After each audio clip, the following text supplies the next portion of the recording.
मान्य सदस्यगण, जैसा कि आपको समाचार भाग 2 के माध्यम से पहले ही सूचित किया जा चुका है कि माननीय वित्त मंत्री जी के बजट भाषण की प्रतियां हार्ड कॉपी के रूप में उपलब्ध कराई जाएगी। अतः बजट प्रस्तुत हो जाने के पश्चात माननीय सदस्य कृपया बजट भाषण की अपनी अपनी प्रति प्रकाशन काउंटर से प्राप्त कर लें। आपको ये भी सूचित किया जाता है कि माननीय मंत्री द्वारा बजट प्रस्तुत किए जाने के पश्चात बजट की प्रतियां आपको मेंबर्स पोर्टल के माध्यम से भी उपलब्ध करा दी जाएगी। माननीय वित्त मंत्री Shrimati Nirmala Sitharaman.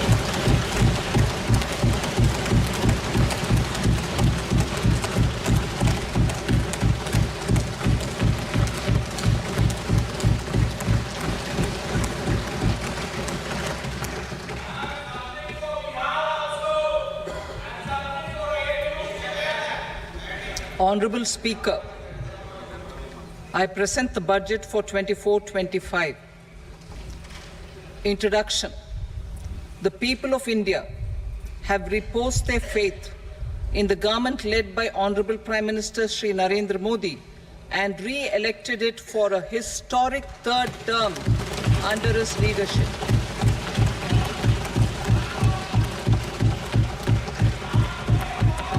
We are grateful for their support, faith, and trust in our policies.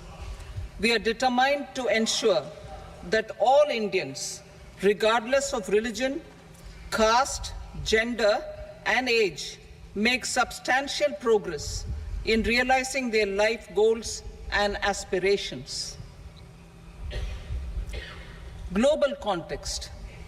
The global economy, while performing better than expected, is still in the grip of policy uncertainties.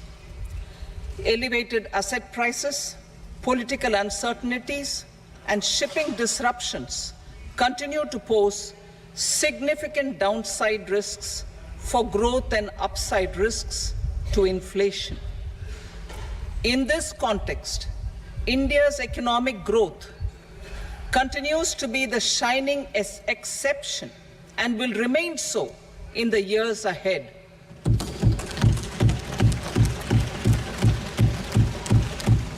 India's inflation continues to be low, stable, and moving towards the 4% target. Core inflation, that is non-food and non-fuel, currently is 3.1%. Steps are being taken to ensure supplies of perishable goods reach markets adequately. Interim budget. As mentioned in the interim budget, we need to focus on 4 major castes, namely the Garib, Mahilaye, Yuva, and Annadata, the poor, women, youth, and the farmer. For Annadata, we announced higher minimum support prices a month ago for all major crops, delivering on the promise of at least a 50% margin over costs. Pradhan Mantri Garib Kalyan Anna Yojana was extended for 5 years, benefiting more than 80 crore people. Administrative actions for approval and implementation of various schemes announced in the interim budget are well underway. The required allocations have been made. Budget theme.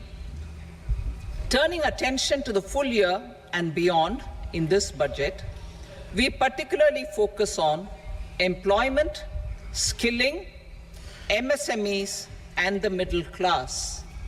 I am happy to announce the Prime Minister's package of 5 schemes and initiatives to facilitate employment, skilling, and other opportunities for 4.1 crore youth over a 5-year period, with a central outlay of 2 lakh crore rupees. I will speak about them shortly. while more details may be seen in the annexure. This year, I've made a provision of 1.48 lakh rupees, 1.48 lakh crore rupees for education, employment, and skilling. Budget priorities. The people have given a unique opportunity to our government to take the country on the path of strong development and an all-round prosperity. In the interim budget, we promised to present a detailed roadmap for our pursuit of Vikasit Bharat.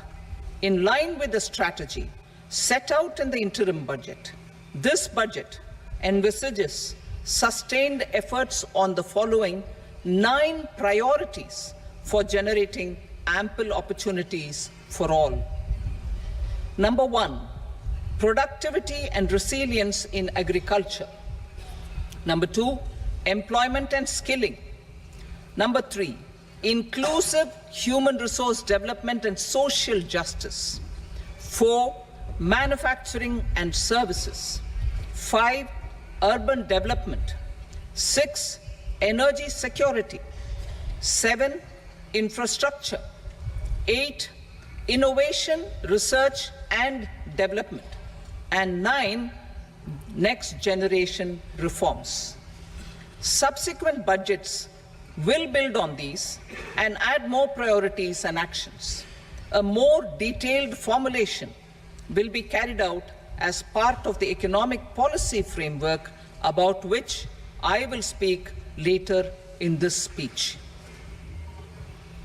This budget details some of the specific actions to be initiated in the current year towards fulfillment of these priorities, with potential for transformative changes.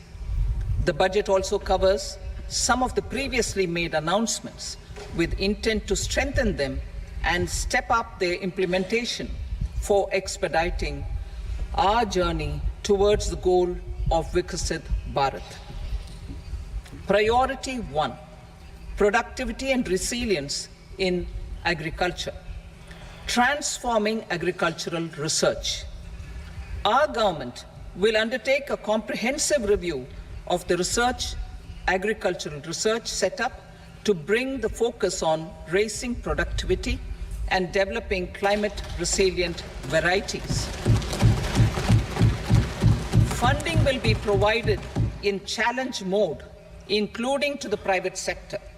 Domain experts, both from the government and outside, will oversee the conduct of such research.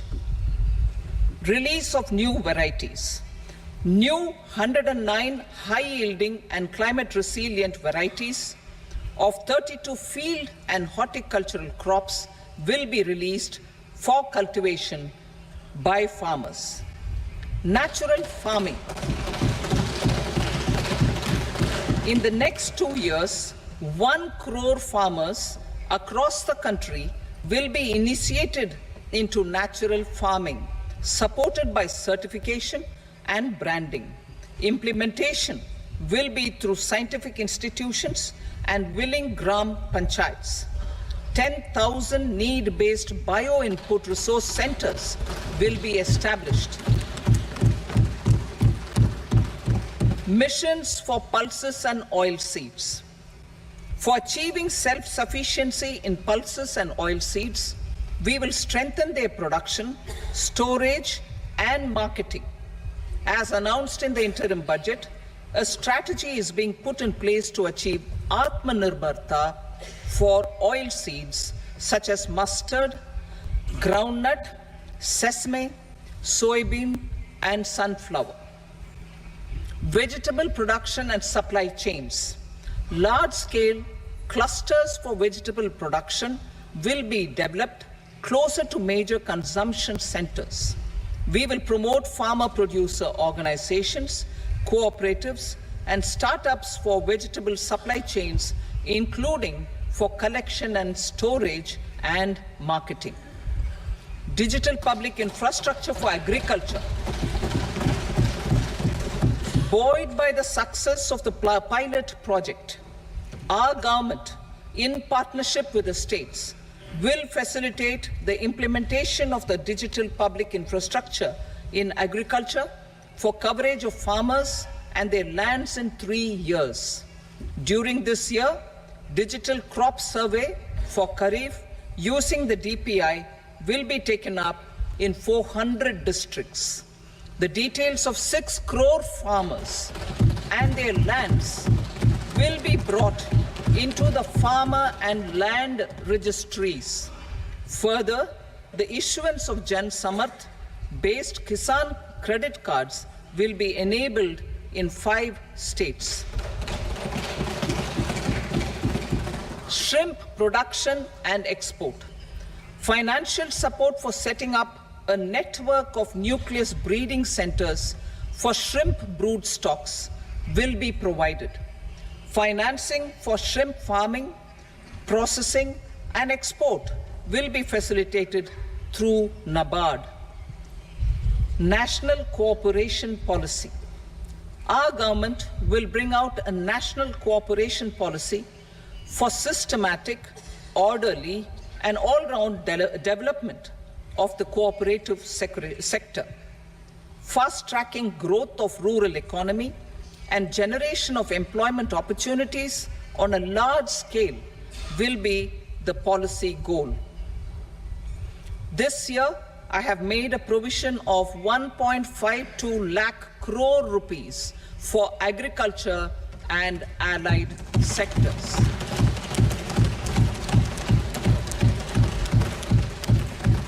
Priority 2, employment and skilling.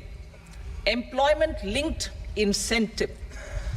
Our government will implement following 3 schemes for employment-linked incentive as part of the Prime Minister's package. These will be based on enrollment in the EPFO and focus on recognition of first-time employees and support to employees and employers. Scheme A, first-timers.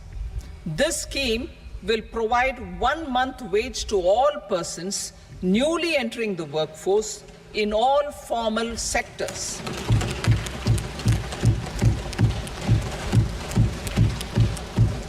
Direct benefit transfer of 1 month's salary in 3 installments to first-time employees as registered in the EPFO will be up to 15,000 rupees. The eligibility limit will be a salary of 1 lakh per month. The scheme is expected to benefit 210 lakh youths.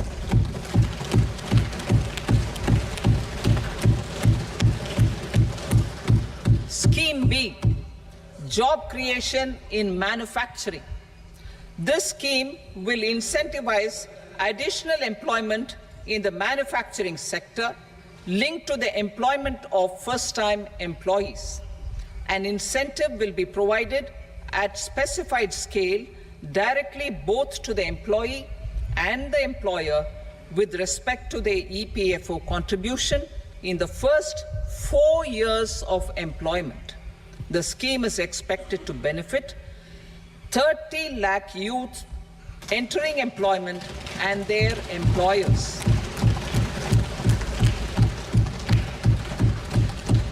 Scheme C, support to employers. This employer-focused scheme will cover additional employment in all sectors. All additional employment within a salary of 1 lakh rupee per month will be counted. The government will reimburse to employers up to 3,000 rupees per month for 2 years towards the EPFO contribution for each additional employee. The scheme is expected to incentivize additional employment of 50 lakh persons.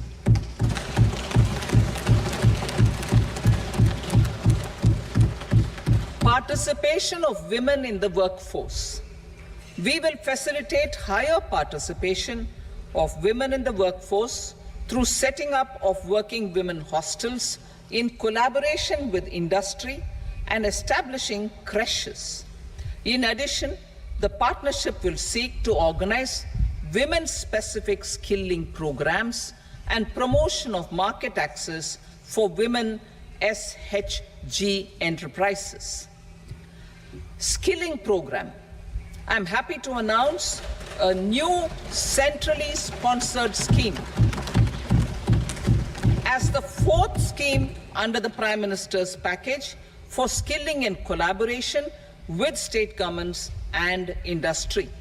20 lakh youth will be skilled over a 5-year period.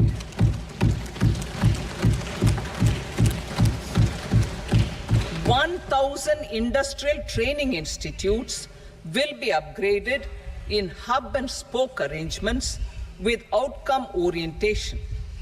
Course content and design will be aligned to the skill needs of industry, and new courses will be introduced for emerging needs. Skilling loans. The model skill loan scheme will be revised to facilitate loans up to 7.5 lakh rupees with a guarantee from a government-promoted fund. This measure is expected to help 25,000 students every year.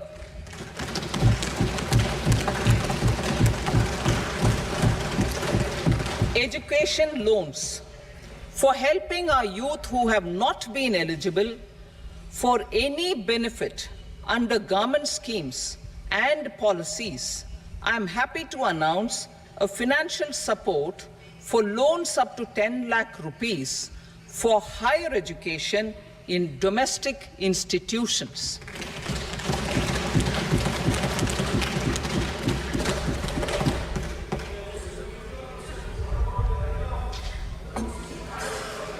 E-vouchers for this purpose. E-vouchers for this purpose will be given directly to 1 lakh students every year for annual interest subvention of 3% of the loan amount. Priority 3, inclusive human resource development and social justice. Saturation approach. Our government is committed to all-round, all-pervasive, and all-inclusive development of people, particularly farmers, youth, women, and the poor.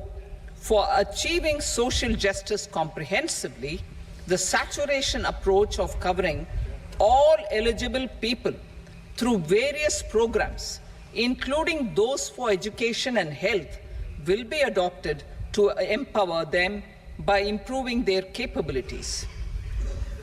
Implementation of schemes meant for supporting economic activities by craftsmen, artisans, self-help groups, scheduled caste, scheduled tribe, and women entrepreneurs and street vendors such as the PM Vishwakarma, PM Swanidhi, National Livelihood Missions, and Stand Up India will be stepped up. Purvodaya. The states in the eastern part of the country are rich in endowments and have strong cultural traditions. We will formulate a plan, Purvodaya, for the all-round development of the eastern region of the country, covering Bihar, Jharkhand, West Bengal, Odisha, and Andhra Pradesh. This will cover human resource development, infrastructure, and generation of economic opportunities to make the region an engine to attain Vikasit Bharat. On the Amritsar-Kolkata industrial corridor, we will support development of an industrial node at Gaya. This corridor will catalyze industrial development of the eastern region. The industrial node at Gaya will also be a good model for developing our ancient centers of cultural importance into future centers of modern economy. This model shall showcase Vikas B, Virasat B in our growth trajectory. We will also support development of road connectivity projects, namely 1. Patna-Purnia Expressway, 2. Buxar-Bhagalpur Expressway, 3. Bodh Gaya, Rajgir, Vaishali and Darbhanga spurs, and 4. Additional 2-lane bridge over River Ganga at Buxar at a total cost of 26,000 crore rupees.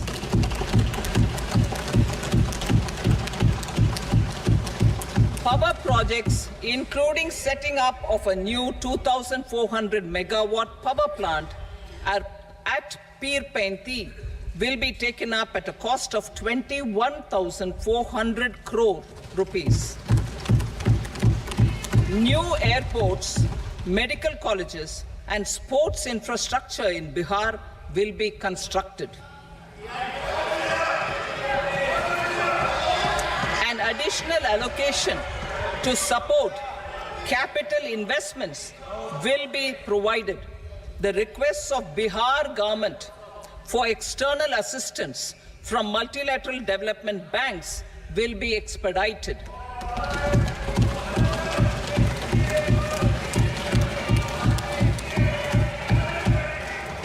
Andhra Pradesh Reorganization Act. Our government has made concerted efforts to fulfill the commitments in Andhra Pradesh Reorganization Act.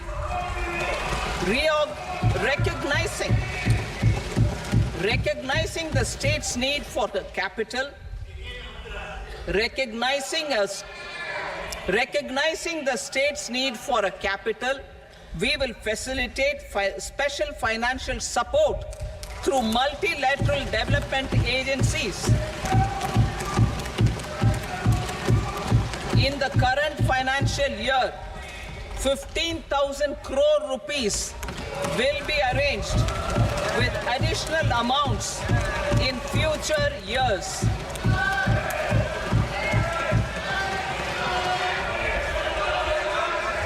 Our government is fully committed to financing and early completion of the Polavaram irrigation project, which is the lifeline for Andhra Pradesh and its farmers.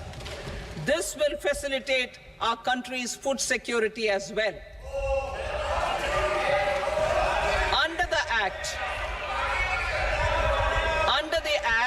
Andhra Pradesh Reorganization Act, for promoting industrial development, funds will be provided for essential infrastructure such as water, power, railways, and roads. In Kopparthi node on the Visakhapatnam-Chennai Industrial Corridor and Varavakal node on the Hyderabad-Bangalore Industrial Corridor. An additional allocation will be provided this year towards capital investment for economic growth. Grants for backward regions of Rayalaseema, Prakasham, North Coastal Andhra, as stated in the Act, will be provided. PM Awas Yojana. 3 crore additional houses under the PM Awas Yojana in rural and urban areas in the country have been announced, for which the necessary allocations are being made. Women-led development. For promoting women-led development, the budget carries an allocation of more than 3 lakh crore for schemes benefiting women and girls. This signals our government's commitment for enhancing women's role in economic development. Pradhan Mantri Janjatiya Unnat Gram Abhiyan. For improving the socio-economic condition of tribal communities, we will launch the Pradhan Mantri Janjatiya Unnat Gram Abhiyan by adopting saturation coverage for tribal families in tribal majority villages and aspirational districts.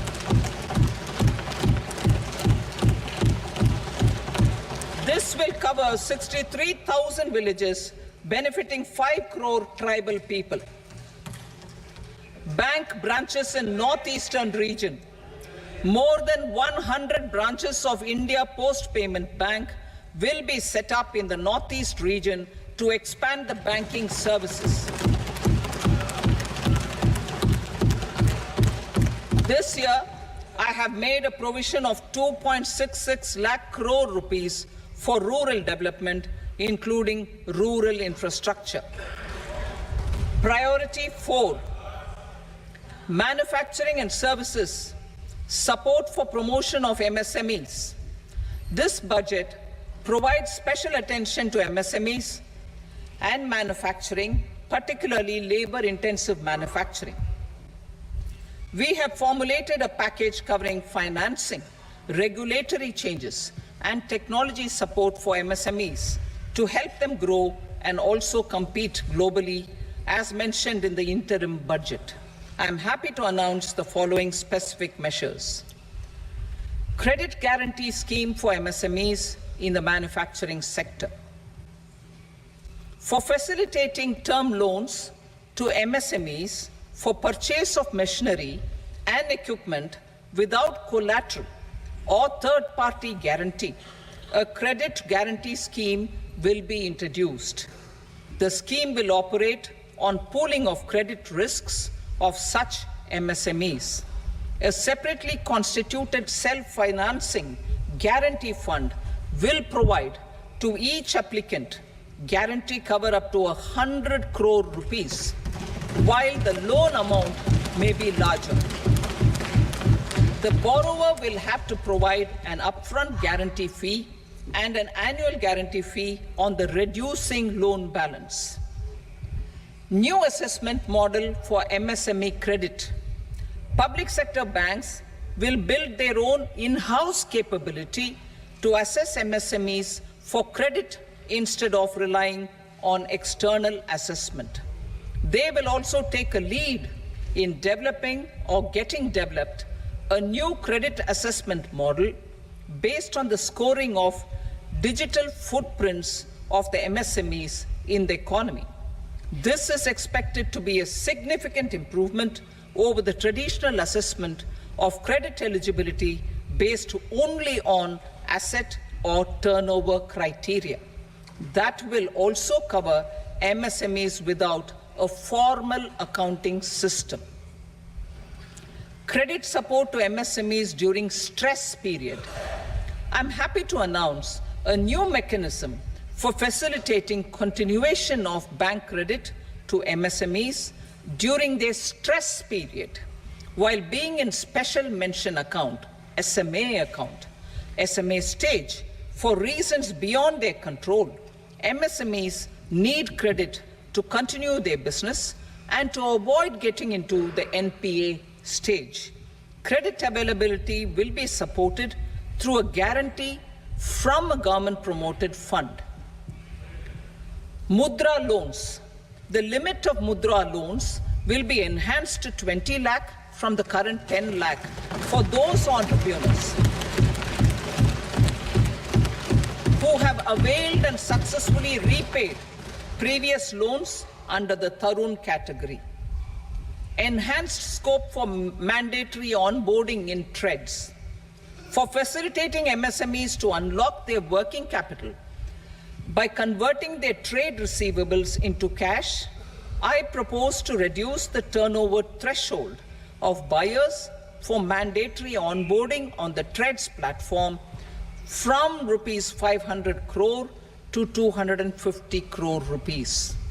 This measure will bring 22 more CPSCs and 7,000 more companies onto the platform.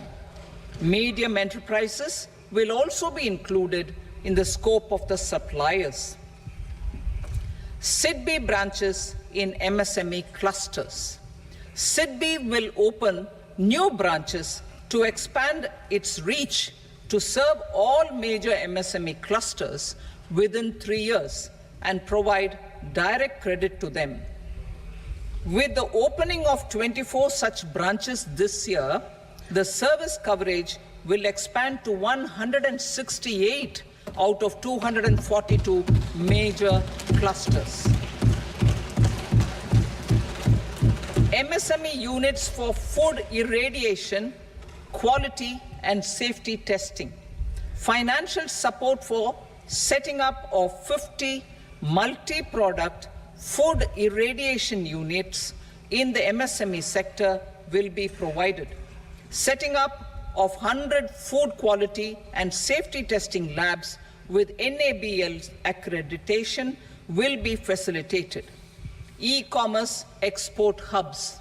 To enable MSMEs and traditional artisans to sell their products in international markets, e-commerce export hubs will be set up in public-private partnership mode. These hubs, under a seamless regulatory and logistic framework, will facilitate trade and export-related services under one roof. Measures for promotion of manufacturing and services. Internship in top companies. As the fifth scheme under Prime Minister's package, our government will launch a comprehensive scheme for providing internship opportunities in 500 top companies to 1 crore youth in 5 years.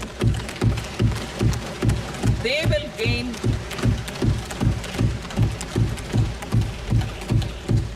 will gain exposure for 12 months to real-life business environment, varied professions, and employment opportunities. An internship allowance of 5,000 per month, 5,000 rupees per month, along with a one-time assistance of 6,000 rupees will be provided. Companies will be expected to bear the training cost and 10% of their internship cost from their CSR funds. Industrial parks. Our government will facilitate development of investment-ready, plug-and-play industrial parks with complete infrastructure in or near 100 cities in partnership with the states and private sector by better using town planning schemes. 12 industrial parks under the National Industrial Corridor Development Program also will be sanctioned.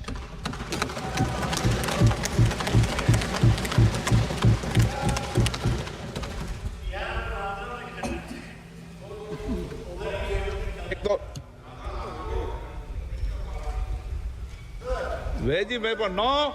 Please, Patty.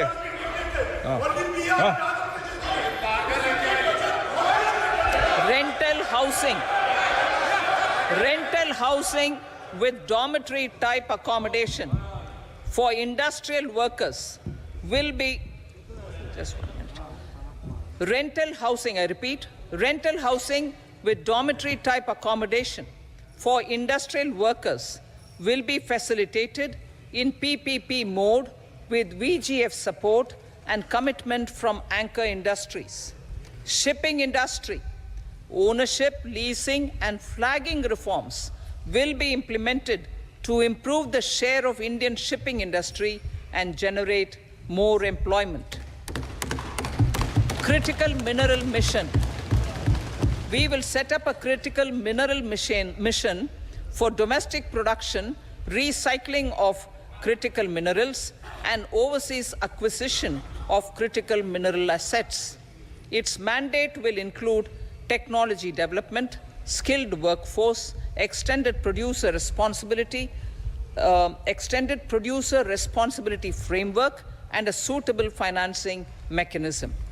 Offshore mining of minerals. Our government will launch the auction of the first tranche of offshore blocks for mining, building on the exploration already carried out. Digital public infrastructure applications. Turning to the services sector, I propose development of DPI applications at population scale for productivity gains, business opportunities, and innovation by the private sector. These are planned in the areas of credit, e-commerce, education, health, law and justice, logistics, MSME service delivery, and urban governance. Integrated technology platform for IBC ecosystem. An integrated technology platform will be set up for improving the outcomes under the Insolvency Bankruptcy Code for achieving consistency, transparency, timely processing, and better oversight for all stakeholders. Voluntary closure of LLPs. The services of the Center for Processing Accelerated Corporate Exit, CPACE, will be extended for voluntary closure of LLPs to reduce the closure times.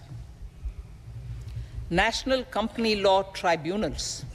The IBC has resolved more than 1,000 companies, resulting in direct recovery of 3.3 lakh crore to creditors.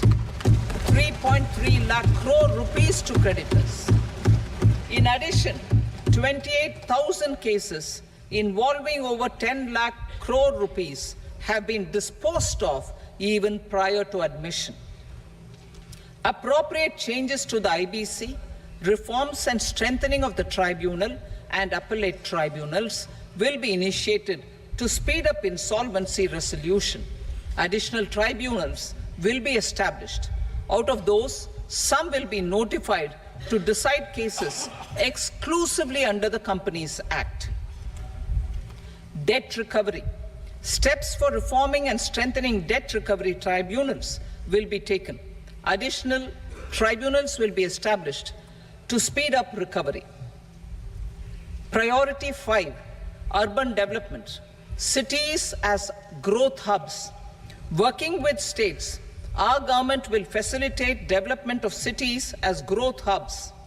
This will be achieved through economic and transit planning and orderly development of peri-urban areas utilizing town planning schemes. Creative redevelopment of cities. For creative brownfield redevelopment of existing cities with a transformative impact, our government will formulate a framework for enabling policies, market-based mechanisms, and regulation. Transit-oriented development. Transit-oriented development plans for 14 large cities with a population above 30 lakh will be formulated, along with an implementation and financing strategy. Urban housing. Under the PM Awas Yojana, Urban 2.0, housing needs of 1 crore urban poor and middle-class families will be addressed with an investment of 10 lakh crore rupees. This will include the central assistance of 2.2 lakh crore rupees in the next 5 years. A provision of interest subsidy to facilitate loans at affordable rates is also envisaged. In addition, enabling policies and regulations for efficient and transparent rental housing markets with enhanced availability will also be put in place. Water supply and sanitation. In partnership with state governments and multilateral development banks, we will promote water supply, sewage treatments, and solid waste management projects and services for 100 large cities through bankable projects. These projects will also envisage use of treated water for irrigation and filling up of tanks in nearby areas. Street markets. Building on the success of PM Swanidhi scheme in transforming the lives of street vendors, our government envisions a scheme to support each year over the next 5 years the development of 100 weekly hearts or street food hubs in select cities. Stamp duty. We will encourage states which continue to charge high stamp duty to moderate the rates for all and also consider further lowering duties for properties purchased by women. This reform will be made an essential component of urban development schemes. Priority 6, energy security, energy transition. In the interim budget, I had announced our strategy to sustain high and more resource-efficient economic growth, along with the energy security in terms of availability, accessibility, and affordability. We will bring out a policy document on appropriate energy transition pathways that balances the imperatives of employment, growth, and environmental sustainability. PM Surya Ghar Muft Bijli Yojana. PM Surya Ghar Muft Bijli Yojana. In line with the announcement in the interim budget,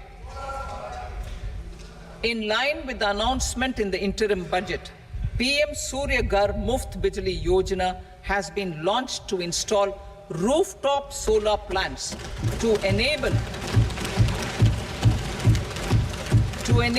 1 crore households obtain free electricity up to 300 units every month. The scheme has generated remarkable response with more than 1.28 crore registrations and 14 lakh applications, and we will further encourage it. Pumped storage policy. A policy for promoting pumped storage projects will be brought out for electricity storage and facilitating smooth integration of the growing share of renewable energy with its variable and intermittent nature in the overall energy mix. Research and development of small and modular nuclear reactors. Nuclear energy is expected to form a very significant part of the energy mix for Vikasit Bharat. Towards that pursuit, our government will partner with the private sector for 1. Setting up Bharat Small Reactors, 2. Research and development of Bharat Small Modular Reactor, and 3. Research and development of newer technologies for nuclear energy. The R&D funding announced in the interim budget will be made available for this sector also. Advanced ultra supercritical thermal power plants. The development of indigenous technology for advanced ultra supercritical thermal power plants with much higher efficiency has been completed. A joint venture between NTPC and BHEL will set up a full-scale 800 megawatt commercial plant using AUSC technology. The government will provide the required fiscal support. Moving forward, development of indigenous capacity for the production of high-grade steel and other advanced metallurgy materials for these plants will result in strong spin-off benefits for the economy. Roadmap for hard-to-abate industries. A roadmap for moving the hard-to-abate industries from energy efficiency targets to emission targets will be formulated. Appropriate regulations for transition of these industries from the current perform, achieve, and trade mode to Indian carbon market mode will be put in place. Support to traditional micro and small industries. An investment-grade energy audit of traditional micro and small industries in 60 clusters, including brass and ceramic, will be facilitated. Financial support will be provided for shifting them to cleaner forms of energy and implementation of energy efficiency measures. The scheme will be replicated in another 100 clusters in the next phase. Priority 7, infrastructure investment by central government.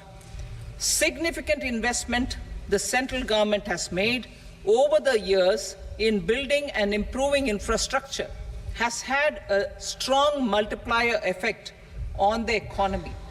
We will endeavor to maintain strong fiscal support for infrastructure over the next 5 years in conjunction with imperatives of other priorities and fiscal consolidation.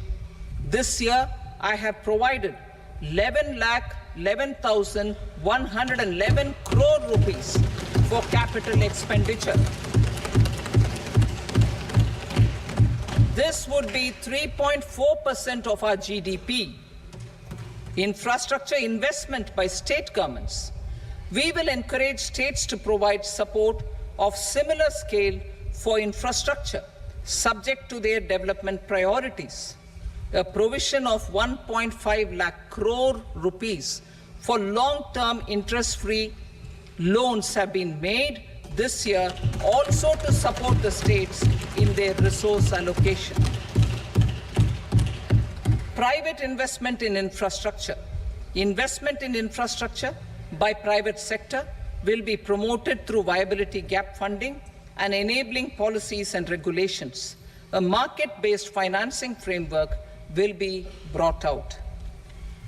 Pradhan Mantri Gram Sadak Yojana, Phase 4 of the PMGSY will be launched to provide all-weather connectivity to 25,000 rural habitations, which have become eligible in view of their population increase. Irrigation and flood mitigation. Bihar has frequently suffered from floods, many of them originating outside the country. Plans to build flood control structures in Nepal are yet to progress. Our government, through the Accelerated Irrigation Benefit Program and other sources, will provide financial support for projects with estimated cost of 11,500 crore rupees,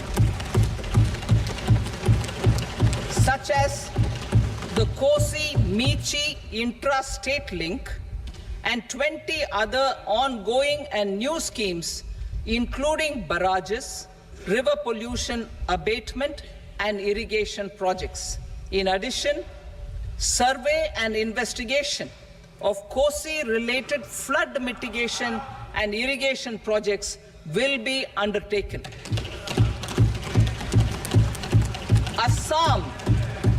Assam grapples with floods every year by the Brahmaputra River and its tributaries originating outside India. We will provide assistance to Assam for flood management and related projects.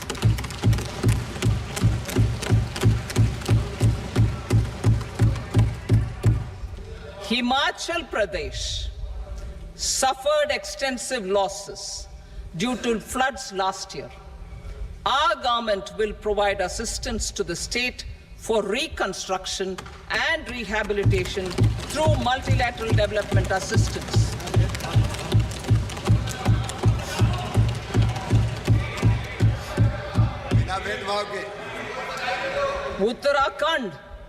Uttarakhand too suffered losses due to cloudbursts and massive landslides. We will provide assistance to the state. Recently, Sikkim witnessed devastating flash floods and landslides that wreaked havoc across the state. Our government will provide assistance to the state. Tourism has always been a part of our civilization.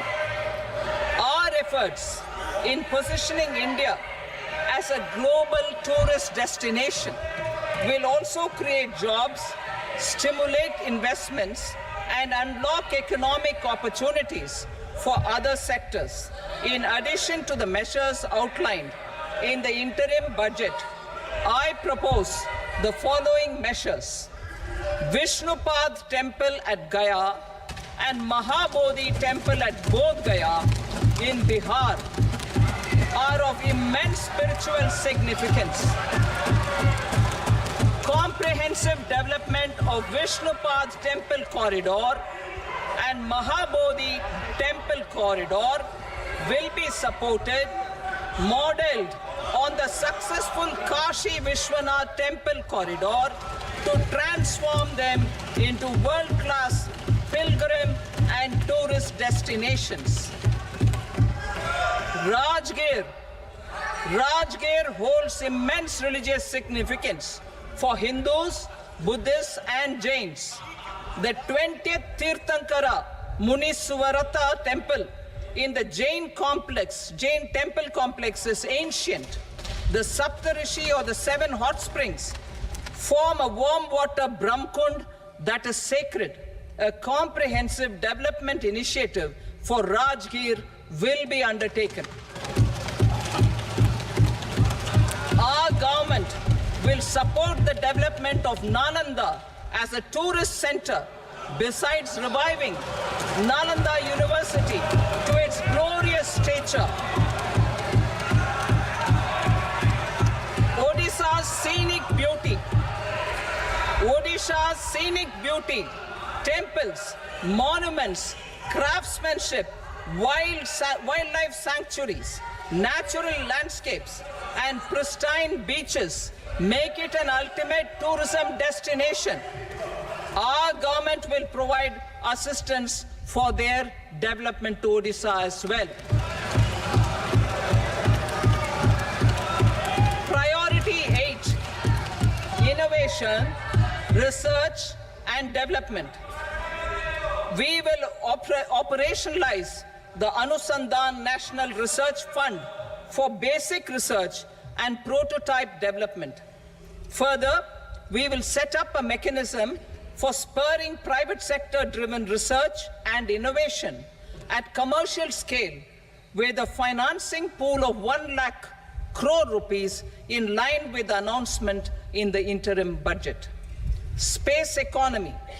With our continued emphasis on expanding the space economy by 5 times in the next 10 years, a venture capital fund of 1,000 crore rupees will be set up. Priority 9, next generation reforms. Economic policy framework. We will formulate an economic policy framework to delineate the overarching approach to economic development and set the scope of the next generation of reforms for facilitating employment opportunities and sustaining high growth. Our government will initiate and incentivize reforms for 1. Improving productivity of factors of production, and 2. Facilitating markets and sectors to become more efficient. These reforms will cover all factors of production, namely land, labor, capital, and entrepreneurship, and technology as an enabler of improving total factor productivity and bridging inequality. Effective implementation of several of these reforms requires collaboration between the center and the states and building consensus as development of the country lies in development of the states. For promoting competitive federalism and incentivizing states for faster implementation of reforms, I propose to earmark a significant part of the 50-year interest-free loan. Working with the states, we will initiate the following reforms.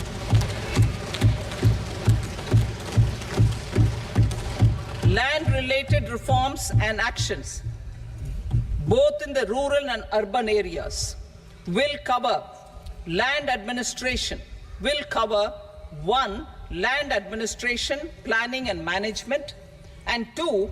Urban planning usage and building bylaws. These will be incentivized for completion within the next 3 years through appropriate fiscal support. Rural land-related actions. Rural land-related actions will include 1. Assignment of unique land parcel identification number, UL PIN, or Bhu Aadhaar for all lands. 2. digitization of cadastral maps. 3, survey of subdivisions, survey of map subdivisions as per current ownership.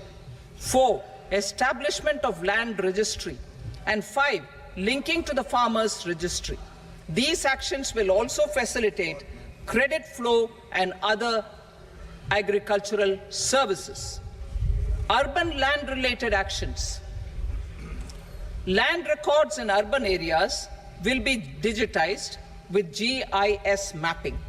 An IT-based system for property record administration, updating, and tax administration will be established. These will also facilitate improving the financial position of urban local bodies. Labor-related reforms. Services to labor. Our government will facilitate the provision of a wide array of services to labor, including those for employment and skilling. A comprehensive integration of e-Shram portal with other portals will facilitate such one-stop solution. Open architecture databases for the rapidly changing labor market, skill requirements, and available job roles, and a mechanism to connect job aspirants with potential employers and skill providers will be covered in these services. Shram Suvidha and Samadhan portal.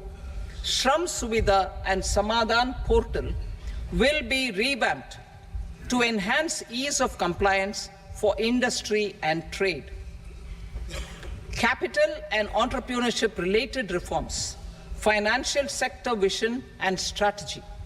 For meeting financing needs of the economy, our government will bring out a financial sector vision and strategy document to prepare the sector in terms of size, capacity, and skills. This will set the agenda for the next 5 years and guide the work of the government, regulators, financial institutions, and market participants. Taxonomy for climate finance. We will develop taxonomy for climate finance for enhancing the availability of capital for climate adaptation and mitigation. This will support achievement of the country's climate commitments and green transition. Variable capital company structure. We will seek the required legislative approval for providing an efficient and flexible mode for financing leasing of aircrafts and ships and pooled funds of private equity through a variable company structure. Foreign direct investments and overseas investment. The rules and regulations for foreign direct investment and overseas investments will be simplified to 1. Facilitate foreign direct investments, 2. Nudge prioritization, and 3. Promote opportunities for using Indian rupee as a currency for overseas investment. NPS Vatsalya. NPS Vatsalya, a plan for contribution by parents and guardians for minors, will be started. On attaining the age of majority, the plan can be converted seamlessly into a normal NPS account. Use of technology. We have successfully used technology for improving productivity and bridging inequality in our economy during the past 10 years. Public investment in digital infrastructure and innovations by the private sector have helped in improving access of all citizens, particularly the common people, to market resources, education, health and services. We will step up adoption of technology towards digitalization of the economy. Ease of doing business. For enhancing ease of doing business, we are already working on the Jan Vishwas Bill 2.0. Further, states will be incentivized for implementation of the business reforms, action plans, and digitalization. Data and statistics. For improving data governance, collection, processing and management of data and statistics, different sectoral databases, including those established under the Digital India mission, will be utilized with active use of technology tools. New pension scheme. The committee to review the NPS has made considerable progress in its work. I am happy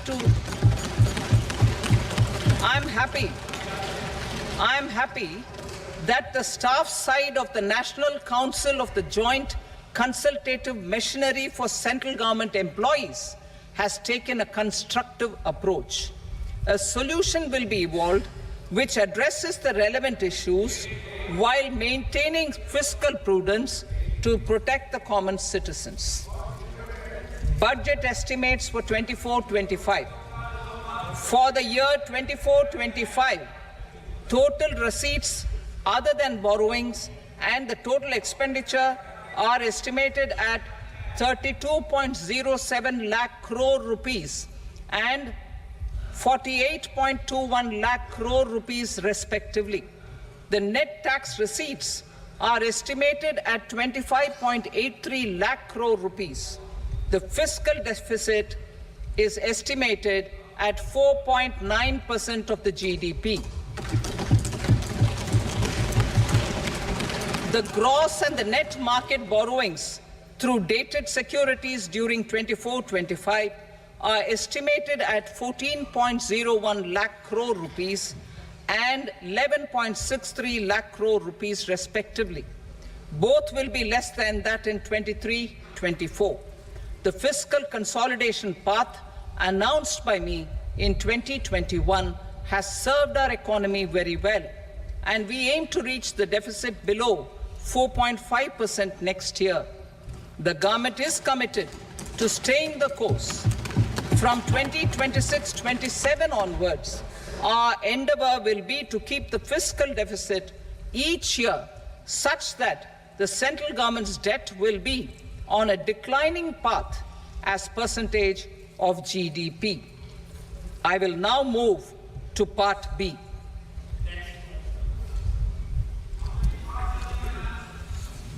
Indirect taxes. Sir, I start with GST. It has decreased tax incidence on the common man, reduced compliance burden and logistics cost for trade and industry, and enhanced revenues of the central and the state governments. It is a success of vast proportions. To multiply the benefits of GST, we will strive to further simplify and rationalize the tax structure and endeavor to expand it to the remaining sectors. My proposals for customs duties intend to support domestic manufacturing, deepen local value addition, promote export competitiveness, and simplify taxation while keeping the interest of the general public and consumers surmount. In Budget 22-23, we reduced the number of customs duty rates. I propose to undertake a comprehensive review of the rate structure over the next 6 months to rationalize and simplify it for ease of trade, removal of duty inversion, and reduction of disputes. I shall now take up sector-specific customs duty proposals. Medicine and medical equipments. To provide relief to cancer patients, I propose to fully exempt 3 more medicines from customs duties.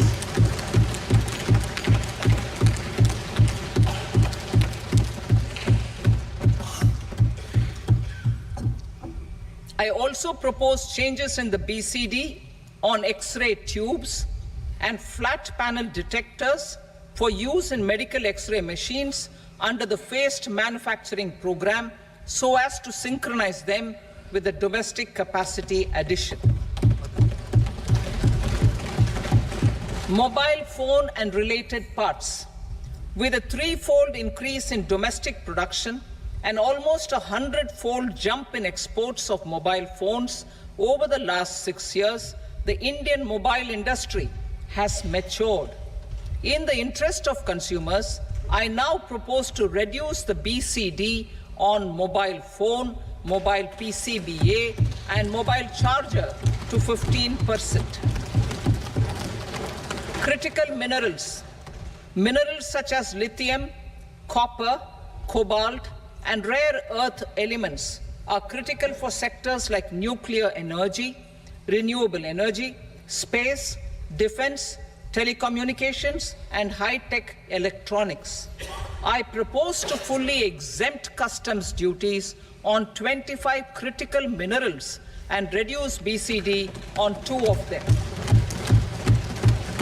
This will provide a major fillip to the processing and refining of such minerals and help secure their availability for these strategic and important sectors.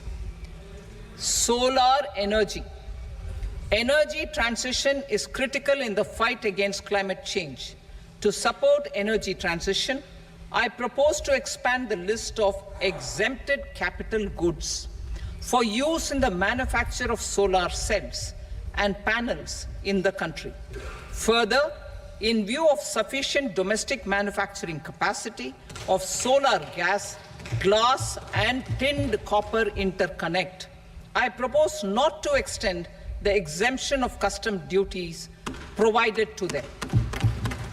Marine products.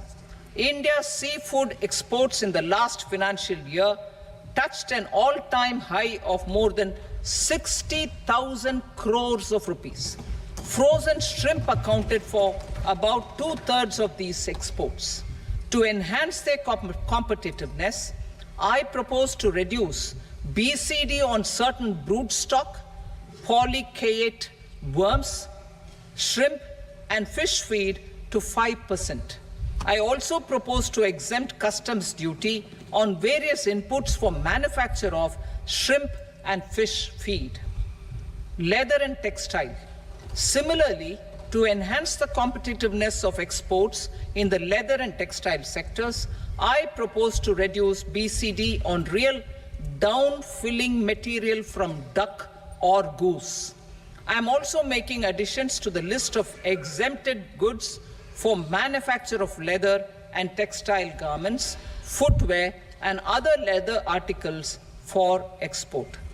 To rectify inversion in duty, I propose to reduce BCD subject to conditions on methylene diphenyl diisocyanate, MDI, for manufacture of spandex yarn from 7.5 to 5%. Furthermore, the export duty structure on raw hides, skin, and leather is proposed to be simplified and rationalized. Precious metals.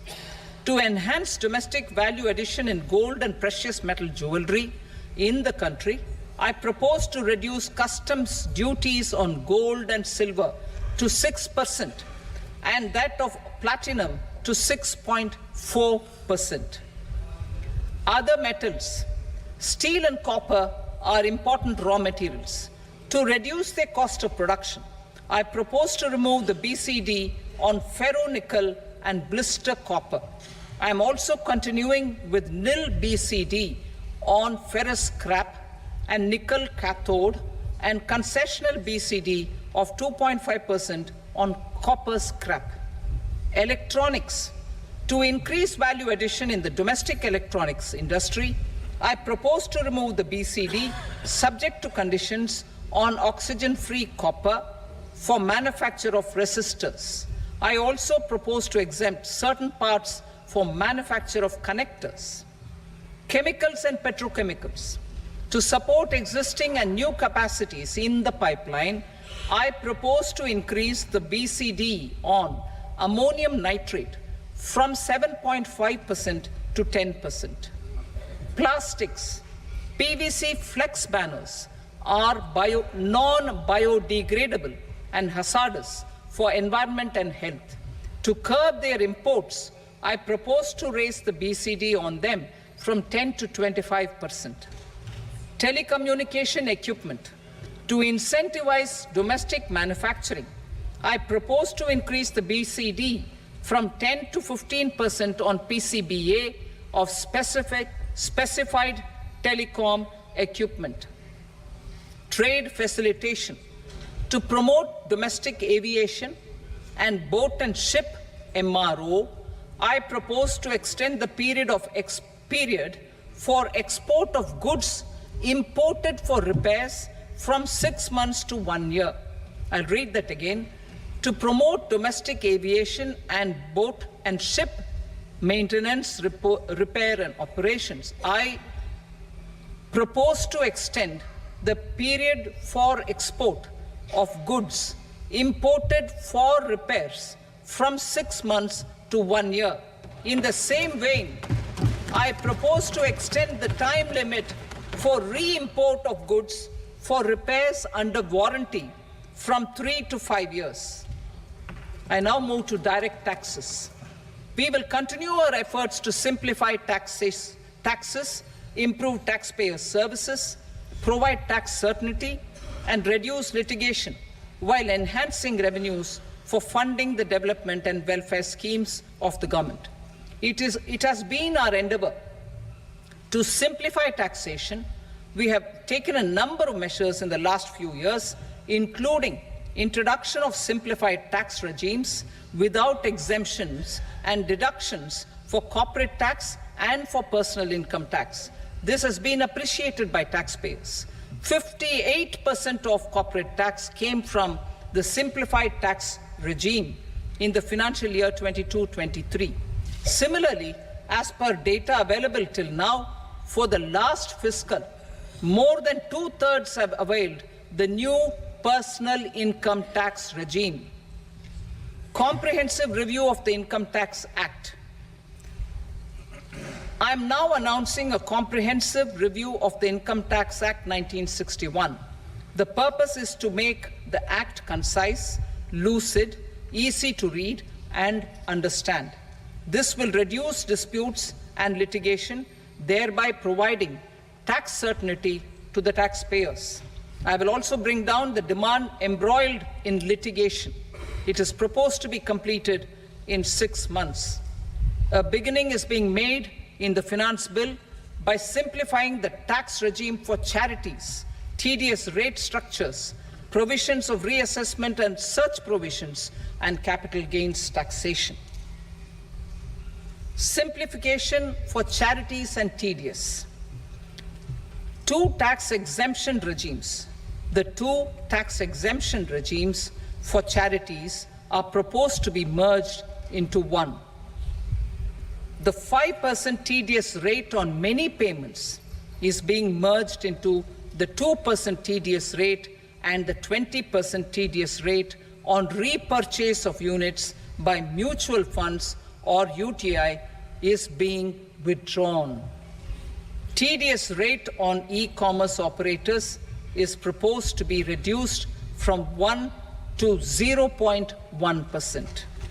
Moreover, credit of TCS is proposed to be given in the TDS to be deducted on salary. Further, I propose to decriminalize delay for payment of TDS up to the due date of filing statement for the same. I also plan to provide a standard operating procedure for TDS defaults and simplify and rationalize the compounding guidelines for such defaults. Simplification of reassessment. I propose to thoroughly simplify the provisions for reopening and reassessment. An assessment hereinafter can be reopened beyond 3 years from the end of the assessment year only if the escaped income is 50 lakh rupees or more, up to a maximum period of 5 years from the end of the assessment year. Even in such cases, a time limit of 6 years before the year of the search, as against the existing time limit of 10 years, is being proposed. This will reduce tax uncertainty and disputes. Simplification and rationalization of capital gains. Capital gains taxation is also proposed to be hugely simplified. Short-term gains on certain financial assets shall henceforth attract a tax rate of 20%, while that on all other financial assets and all non-financial assets shall continue to attract the applicable tax rate. Long-term gains on all financial and non-financial assets, on the other hand, will attract a tax rate of 12.5%. For the benefit of the lower and the middle income classes, I propose to increase the limit of exemption of capital gains on certain financial assets to 1.25 lakh rupees per year. Listed financial assets held for more than a year will be classified as long-term, while unlisted financial assets and all non-financial assets will have to be held for at least 2 years to be classified as long-term. Unlisted bonds and debentures, debt mutual funds, and market-linked debentures, irrespective of holding period, however, will attract tax on capital gains at applicable rates. Taxpayer services. All the major taxpayer services under GST and most services under customs and income tax have been digitalized. All remaining services of customs and income tax, including rectification and order giving effect to appellate orders, shall be digitalized and made paperless over the next 2 years. Litigation and appeals. While our concerted efforts to reduce pendency of appeals at various appellate fora are beginning to show good results, it will continue to engage our highest attention. To dispose of the backlog of first appeals, I plan to deploy more officers to hear and decide such appeals, especially those with large tax effect. For resolution of certain income tax disputes pending in appeal, I am also proposing Vivad Se Vishwas Scheme 2024. Further, I propose to increase monetary limits for filing appeals related to direct taxes, excise, and service tax in the tax tribunals, high courts, and Supreme Court to 60 lakh rupees, 2 crore rupees, and 5 crore respectively, with a view to reduce litigation and provide certainty in international taxation. We will expand the scope of safe harbor rules and make them more attractive. We will also streamline the transfer pricing assessment procedure. Employment and investment. I have a few proposals to promote investment and foster employment. First of all, to bolster the Indian startup ecosystem, boost the entrepreneurial spirit, and to support innovation, I propose to abolish the so-called angel tax for all classes of investors. Second, there is tremendous potential for cruise tourism in India. To give a fillip to this employment-generating industry, I am proposing a simpler tax regime for foreign shipping companies operating domestic cruises in the country. Third, India is a world leader in the diamond cutting and polishing industry, which employs a large number of skilled workers. To further promote the development of this sector, we would provide for safe harbor rates for foreign mining companies selling raw diamonds in the country. Fourth, to attract foreign capital for our development needs, I propose to reduce the corporate tax rate on foreign companies from 40 to 35%. Deepening the tax base. I have a couple of proposals for deepening the tax base.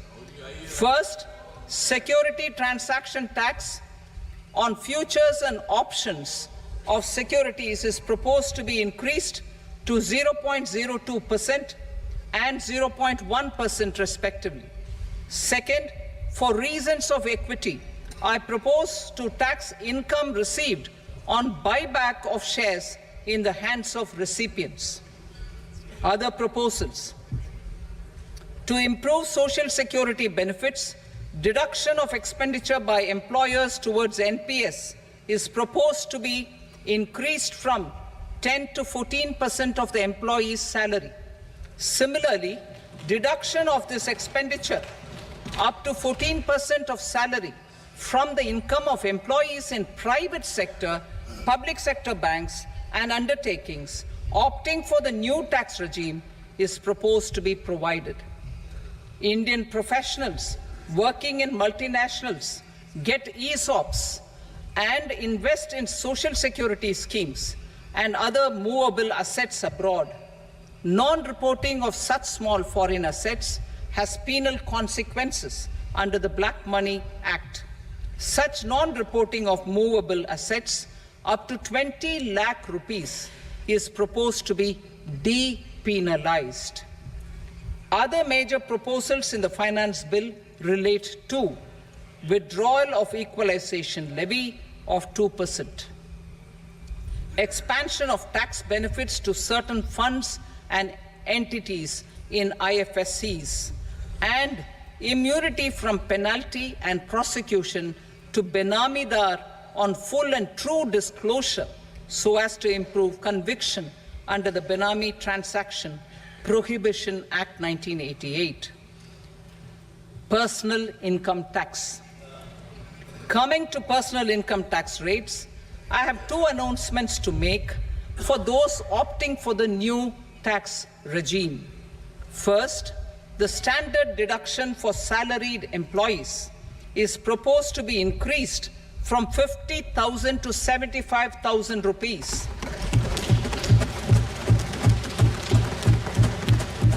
Similarly, deduction on family pension for pensioners is proposed to be enhanced from 15,000 to 25,000 rupees. This will provide relief to about 4 crore salaried individuals and pensioners.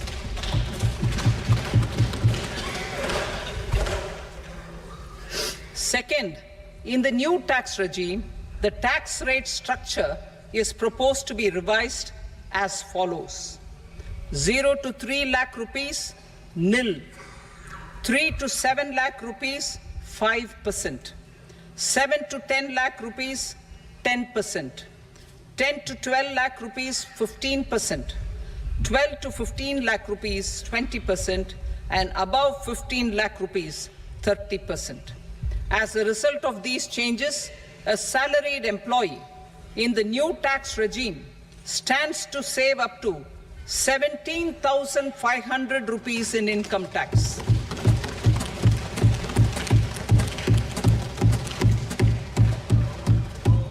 Apart from these, I am also making some other changes as given in the annexure. As a result of these proposals, revenue of about 37,000 crore, that is 29,000 crore in direct taxes and 8,000 crore in indirect taxes, will be foregone, while revenue of about 30,000 crore rupees will be additionally mobilized. Thus, the total revenue foregone is about 7,000 crores annually. Mr. Speaker, sir, with this, I commend the budget to this august House. Jai Hind.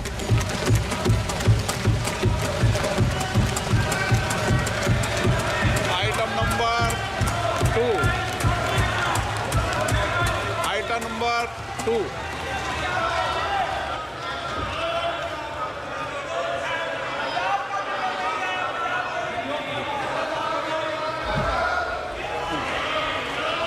Sir, with your permission, I rise to lay on the table the following statements under Section 3 of the Fiscal Responsibility and Budget Management, FRBM Act 2003, Medium-Term Fiscal Policy cum Fiscal Policy Strategy Statement, and Macroeconomic Framework Statement. Item number 3. Sir, with your permission, I rise to move for leave to introduce the Finance Number 2 Bill 2024. प्रश्न ये कि विधेयक को पुनर्स्थापित करने की अनुमति प्रदान की जाए। जो सदस्य इसके पक्ष में हाँ कहें, जो सदस्य विरोध में ना कहें। मेरे विचार में निर्णय हाँ वालों के पक्ष में अनुमति प्रदान की जाती है। माननीय मंत्री जी, अब विधेयक पुनर्स्थापित करें। Sir, I introduce the bill. Item number 4, The Union Territory of Jammu and Kashmir budget. Sir, I rise to present a statement, Hindi and English versions, of the estimated receipts and expenditure of the Union Territory of Jammu Kashmir for the year 24-25. सभा की कार्रवाई कल बुधवार दिनांक 24 जुलाई 2024 को प्राप्त 11 बजे तक के लिए स्थगित की जाती है।